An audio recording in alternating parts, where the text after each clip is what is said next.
Hey guys, what's up with you today? I just wanted to tell you what I'm up to today. So what I'm doing is I'm planning for the end of my fast, so I'm just making some snacks. So I'm trying to make them on the healthier side. Now, I'm a person who loves potato chips, and I'm sure a lot of women and probably a lot of men, I know my brother, we can all relate to that we love potato chips. So what I'm doing is making a healthier version. So what I did is I took a cauliflower and I sliced it, cleaned it, and sliced it up. And after I sliced it up, I separated it in two. And here, let me show you. This is a dehydrator, food dehydrator. And what I did is I mixed one portion of the, if I can pull the tray out, one portion of the tray has salt, pepper, and nutritional yeast. And the other tray up here, I just used a barbecue spice that I got at the grocery store. And okay, so there you have it. So hopefully these will be really great. They're going to dry out, and they'll kind of be like a popcorn texture, I guess. I could explain it that way. That's the first time I used this barbecue spice, so that would be interesting. And I don't know if you know about nutritional yeast, but nutritional yeast, it has it's what vegans use to boost up their B12 stores because they'll get deficient in B12. So this is a Excalibur. This is an Excalibur food dehydrator, and it already has the temperature you need to put it on. So I'm going to put it on. See right here, it says for vegetables. So I'm going to put it on for vegetables. Now, that's going to take probably a good day and a half, maybe a little longer. One of them's trying to escape. And after that, I will definitely show you what it looks like. And basically what I do is I put it in little baggies. So the barbecue seasoning that I used was just this from the grocery store. You know, it's pretty cheap. It's like $1. The ingredients are just like garlic. It says salt, spices.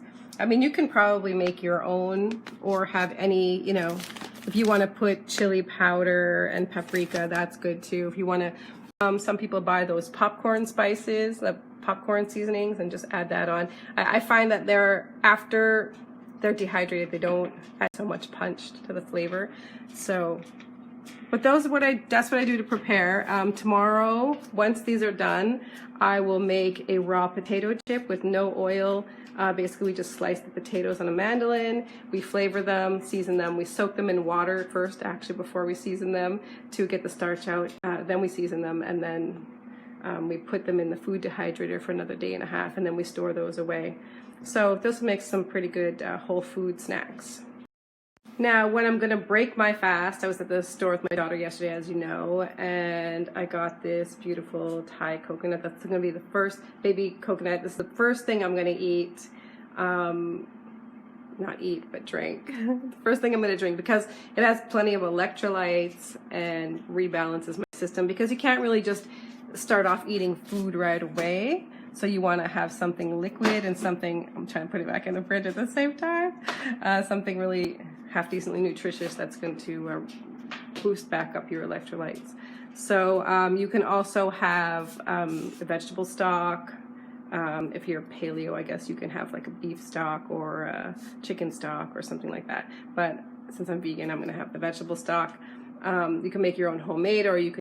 Now, sometimes when you're just starting out, on your like vegetarian, vegan, paleo, whatever journey you're doing, low carb, high fat, whatever it is, you don't really know how to make things. So for sure, do your research.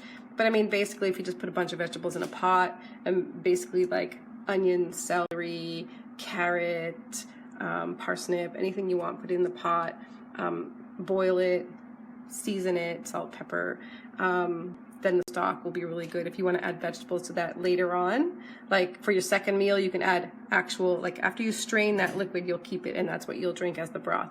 And then if you want to have a vegetable soup, you can add like tomatoes and vegetables that you chop up fresh and just add them in there and boil them up.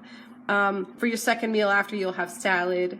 Try not to go too hard on the salad dressing, maybe keep it light, like lemon and oil, something like that, vinegar and oil. Hey guys, I also want to say if you don't have a food dehydrator, because like, I mean, not everybody has a food dehydrator, you can just use your regular conventional oven and just put a really low temperature, like 125 or 200, and just let it sit for many hours. Sometimes it might take 8 hours depending on the temperature. I mean, you obviously don't want to cook it because you don't want to destroy the nutrition of the food. When you dehydrate it at a low temperature, the nutrition stays in the food. When you cook it, you lose some of that. So that's all I wanted to say about the dehydrator. You don't need a dehydrator to dehydrate your food. You can just use your regular oven.